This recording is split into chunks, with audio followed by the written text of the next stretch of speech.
ইরানে ট্রাম্পের হামলাকে সমর্থন করেন না বেশিরভাগ মার্কিন নাগরিক। চলুন এ বিষয়ে বিস্তারিত জেনে নেই। আসসালামু আলাইকুম। ইরানের যুদ্ধ বন্ধের দাবিতে যুক্তরাষ্ট্রে বিক্ষোভ হয়েছে। ইরান ও ইসরায়েলের মধ্যে 12 দিন ধরে চলা সংঘাতের আপাতত লাগাম টানা হয়েছে যুদ্ধবিরতি কার্যকর করে।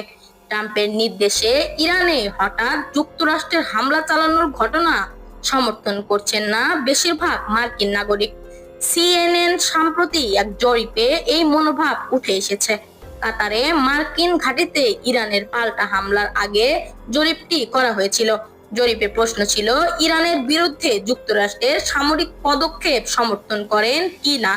জবাবে জরিপে অংশ নেওয়া 56% নাগরিক বলেছে তারা এটা সমর্থন করতে পারছেন না, আর হামলার পক্ষে রয়েছে 44% মার্কিন নাগরিক।